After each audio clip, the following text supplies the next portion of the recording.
So guys, before we get started, don't forget we do have that amazing discount code thanks to Tier 0 Games going on right now. And all you have to do is put in ZWGames5 to get 5% discount on your total order at tier0games.com. The links will be in the description below. What's up YouTube? Darry here from Z4 Games, bringing you a budget, fun, Unchained deck profile. Now before I get started, a massive shout out to Gilgamesh on YouTube, who made an awesome suggestion for this deck and actually inspired me to build this version of the deck as well. Now Unchained I think are really cool, and I think they're only going to get better when we get the new card in Ignition Assault next month and the start of the new year. But right now, most of their cards are actually really cheap and easy to pick up. The main deck secret, apart from obviously the search card, is about £2.50. The search card is dropping to around the £10 mark. Their extra deck cards, again, are all very cheap. I mean, I think you can actually pick up the Link 3 for about £5 at max, and you can also pick up the Link 4 at about £5 to £7 as well. And then the Link 2 is probably the most expensive at about £10 to £12. So definitely go and pick those up while you can, because you can build a fun and very disruptive deck like this as well.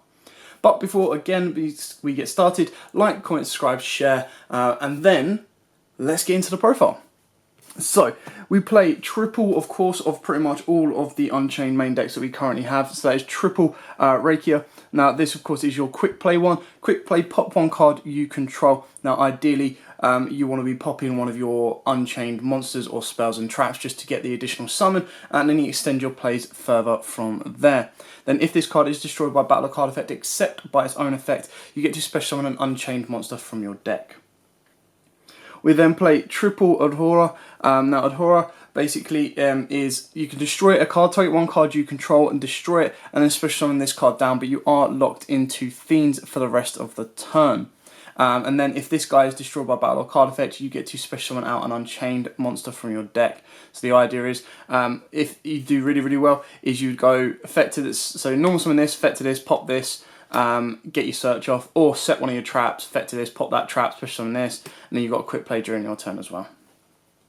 Then we only play 2 Unchained Soul of Disasters. This sucks in your hand, it really does, because it is just a level 8 brick. Some people play 3, which I can agree with as well, because you don't want to, if you do happen to open up one of these guys, you've got less and less of these targets to bring out the deck, and this is the main one that you need in order to get into your Link monsters as well. So it gains 300 attack for each Unchained card in your graveyard, slightly irrelevant, but you get to target one face-up monster your opponent controls. Immediately after this effect resolves, Link summon one Dark Link monster using only this card and that card as material. If this card on the field is destroyed by battle card effect, you target one Unchained monster in your graveyard and special summon it. So it gives you a bit of a revival effect as well, but mainly you are using it to link with your opponent's monster. Going first, you want to end your board with the Link 2, so you need this on board, and then going during your opponent's turn, you want to be using this, or during your next turn, as long as your opponent's gone first, you use this to link with their monster, and you go into Link 2, or you can jump straight into the Link 3 as well. We then play double Lilith, Lady of Lament. Now you can actually play 3 of this if you want. The only issue with this is because it's a quick play and it tributes as cost, getting rid of the self then means you can't go into the other one. So you're sacrificing your Unchained play for the new trap kind of variant play that I'm making now. So the 2 kind of works because I want to focus on my Unchained. I've got enough traps in deck to hopefully have enough to disrupt a little bit more. And then with Lilith, she's an additional extender. But there is a very cool play with Lilith that I'll show you towards the end when we get to the traps. And it can really help mentally protect your traps against your opponent, because once they see one of the cards we're going to search out of it, oh, actually, why not? I'll tell you now. So the idea is, off of Lilith, you reveal one Waken the Dragon, and then when one randomly gets added to your hand, they're not going to know what one it is. So it just means that as soon as you set that card, they're going to be in fear that it could be Awaken the Dragon. So they're going to actually try to dodge most of your back row hate as much as possible, and it's a very kind of cool tech that I believe, I can't remember the name off the top of my head, but someone ran it earlier this year at one of the big YCSs in America, and he was the one that came up with this tech. We then play 1 Tour Guide, 1 Spirit of Banishment, and 1 Spirit of Malice. Now, I love the spirits, they're so cool. This one is when your opponent declares an attack, you discard this card, special summon a level 8 Fiend from your graveyard. Guess what your big 3k defender is? A level 8 Fiend. So that's very, very cool. And then this one is when your opponent activates a card or effect. Again, quick effect, get rid of it, bring it back. So this one's better during your turn because you drop it during your turn, bring back your level 8, and then use your level 8 to link up. This one's better during your opponent's turn. Again, with some of the other techs you've got in the deck, they declare an attack and go, right, cool, I'm going to finish you off this turn. You go, drop this, and then revive the level 8, and then it redirects the attack to the level 8. That's why this one is slightly better than the Malice.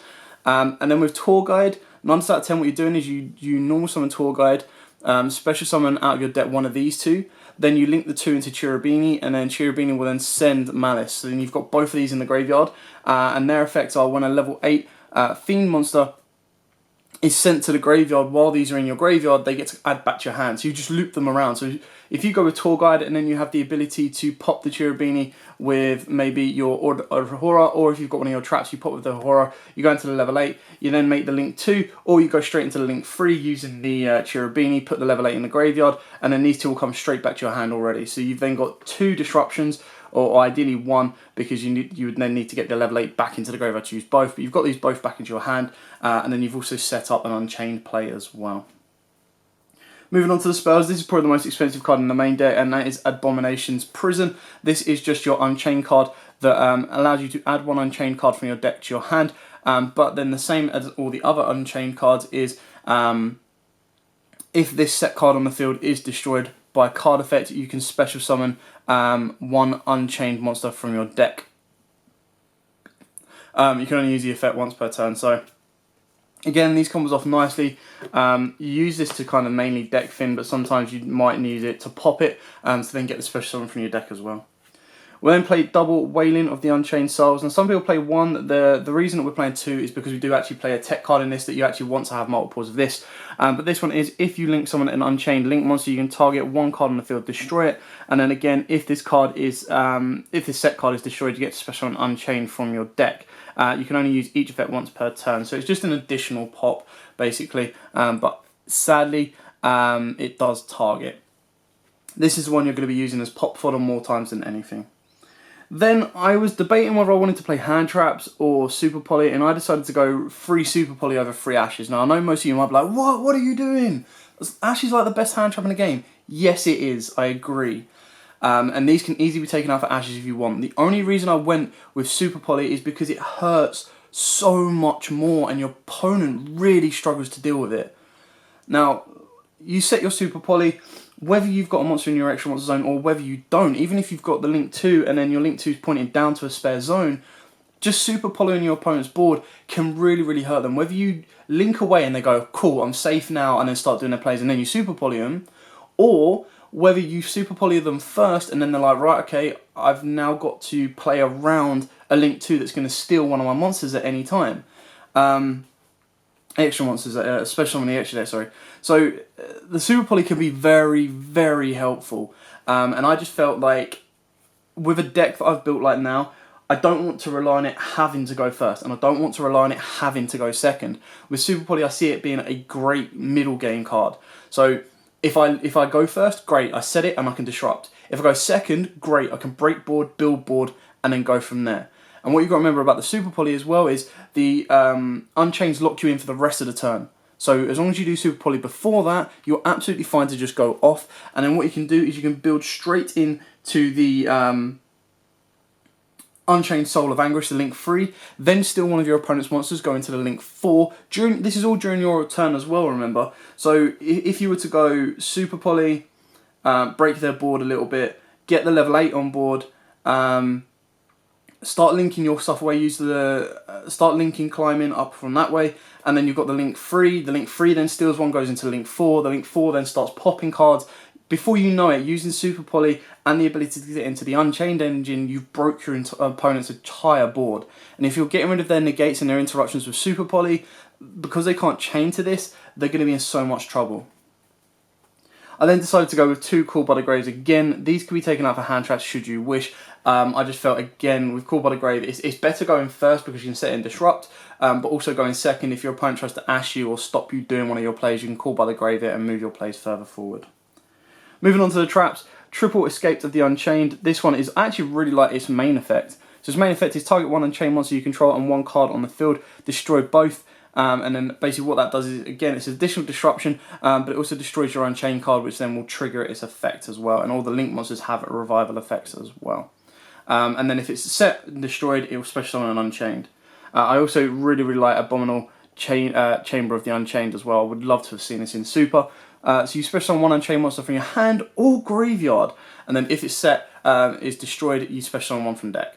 So very cool card. Again, it's kind of like their own Call of the Haunted, and it can be searched because it is a normal trap. But again, you just want to be using it as pop fodder. And because these are all normal traps, we do play triple Trap Trick, because Trap Trick actually has the ability to get into not only your Unchained cards, but all the tech cards that we are playing after that in Compulse. Now this can actually be Get Out if you want to play Get Out as well. That can be an additional double Compulse should you wish. But Compulse right now, because people are worrying more about protecting stuff from destruction and less about targeting, Compulse can actually be very useful for you and can disrupt your opponent massively. We've then got double Torrential Tribute. Again, I just feel that so many people don't even consider Torrential Tribute anymore. They're just like, okay, cool, it could destroy it, it could not, or like, my opponent's not going to be playing Torrential Tribute. This can actually catch them off guard loads of times. And that is why I kind of want to play stuff like Mirror Forces as well. But the only reason I'm not playing Mirror Force is because we are playing this tech, and again, massive shout out to Gilgamesh on this one, and we are playing double Magical Hats. Yes, I know, Magical Hats in 2019, technically nearly 2020. So, bear in mind this has had an errata as well already. So during your opponent's battle phase, choose 2 spell and trap cards from your deck and 1 monster in your main monster zone. Special summon them as normal monsters, attack 0, defense 0 in face down defense position. Set the chosen monsters if it is a face up and shuffle them on the field. The 2 cards chosen from the deck are destroyed at the end of the battle phase and cannot remain on the field except during the battle phase. So, the reason this works so well, and I have checked it partially, again, if the ruling I was given was incorrect, then please, by all means, correct me and provide some sort of backup to it as well, because then you could take these out for anything you want. The deck still operates just as well. But the way this works is you would, if your opponent wants to destroy one of your back row, you go fine. Hopefully you get that off a Trap Trick. But the idea is at the start of the battle phase, you play Magical Hats, you bring out 2 of the Unchained spells and traps, put them in face down defense position, flip one of your monsters face down, shuffle it up, and then if your traps, even 1 if not 2 of your traps survive the battle phase, they will get destroyed by a card effect, and they were set on the field. So they'll get destroyed by a card effect, sent to the graveyard, and when they're in the graveyard, that is when their destruction effect checks what they are. So the destruction effects will actually check that they are a spell and trap card in the graveyard, now no longer a normal monster token type thing. So their traps will then trigger and you'll go, excellent. At the end of the battle phase, I'm going to bring out my level 8 beta. My level 8 beta or my defender is then going to be able to link climb during your opponent's turn. So straight away you've protected yourself from losing that turn, but you've also then gone, right, I'm going to go 1 step further and I'm going to be able to disrupt you during my turn now, because it's at the end of the battle phase, you're going to struggle to get rid of it unless you want to use resources to use Unicorn to bounce it.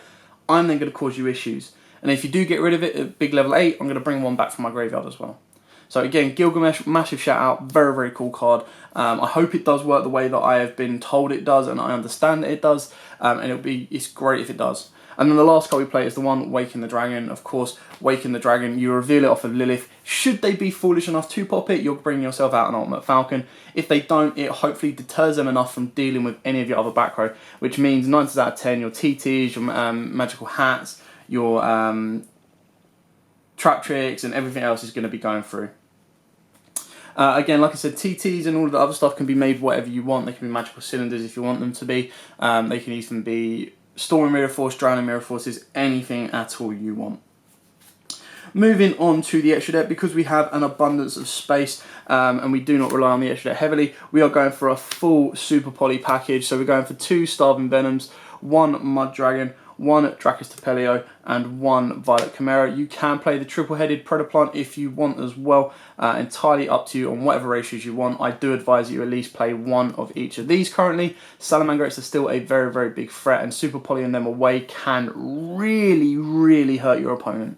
So yeah, definitely a full-on Super Poly package. The rest of it, because this is a link deck, you do go ham on the links. So you go with the 1 Knight from their Phoenix just to get you out of troublesome situations. the one Cherubini. Now this one, of course, this one goes with Tour Guide, one of the Dark Spirits, and then you send the other Dark Spirit, and then you add them back to your hand, so you've got a lot of loot play. Then for the Unchained, we played double Unchained Abomination. This is basically your big boss monster that just goes, I'm going to target and pop that, I'm going to target and pop that, and I'm going to target and pop that. This pops 3 cards a turn, so if a card or cards on the field is destroyed by card effect except by himself and except during a damage state, you can target 1 card on the field, destroy it. When another monster is destroyed by battle, you can target 1 card on the field, destroy it. During the end phase, you can target 1 card on the field, destroy it. So it's just literally, end phase, I'm going to pop something. You destroy one of my monsters by battle, I destroy one of your monsters by battle, I'm going to pop something. Because I destroyed something, I'm going to pop something again. So here's your big boss monster of the day. If you want to, you could take one of these out for something like an Avramax, but because we were going with full-on Unchained, this is the way we're going to be playing it. Double Unchained Soul of Anguish. This is, of course, your link 3 that lets you link climb during your turn. So you target 1 face-up monster your opponent controls. Immediately after this effect resolves, links on 1 dark link monster, so it doesn't have to go into the Unchained one, but because we are going pure, that is where you want to be going. Except himself, obviously, by only using this card and that card as material. If this card is on the field, is destroyed by battle or card effect, you can target 1 fiend monster in your graveyard, except himself, and add it to your hand. So again, a bit of recycle play. And then finally, triple Unchained Soul of Rage. This is your main card. So 2 monsters, including an Unchained Soul monster.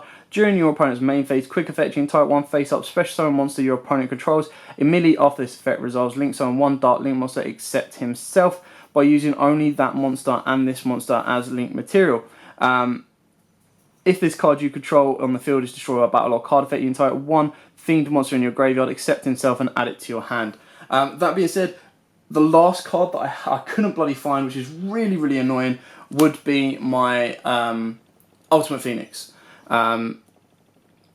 So Ultimate Phoenix is your Waken the Dragon target, and then bearing in mind that this can go into any Unchained, if you want to and you've got a Unicorn available, I know they're about 10 to 15 quid, I think you can swap out the Phoenix for the Unicorn because that will be more disruptive during your opponent's turn. So it does give you a couple of options. Bear in mind it locks you into Dark Fiends, not a worry as long as you do it all later on. Waken the Dragon is going to go during your opponent's turn. Cherubini, of course, is a Dark Fairy, so as long as you do that before you go into any of these other cards, you're going to be absolutely fine, which 9 times out of 10 you will. And then all your other cards are just disrupting your opponent as and when you please. So that is it for the Unchained profile. Very, very different kind of look on the game, a different kind of look on the deck actually, to be honest. Gives you a different angle. Very, very fun, very, very powerful. I love it. I can't thank Gilgamesh enough for that kind of tech, because I'm a massive Dark Magician fan, and just to be able to kind of like play a Yu-Gi-Oh relative card in the meta, and being able to play Magical Hats again is always going to be quite fun to mess around with. So yeah, thanks for that. I hope it works the way that I was told it does. If not, there are some other alternatives, but it's still very, very cool to kind of play around with. And like I said, this whole deck can be built on a budget, should you wish. Picking up some of the Unchained cards might be, or the spell card will be your only difficulty, but other than that, it should be very, very easy to pick up and get hold of. Anyway, thanks for watching. I hope you liked it. I hope it gave you a nice kind of insight in tech. Again, Gilgamesh, thank you so much for this one. And as always, guys, like, comment, subscribe, share, and until next time, happy dueling.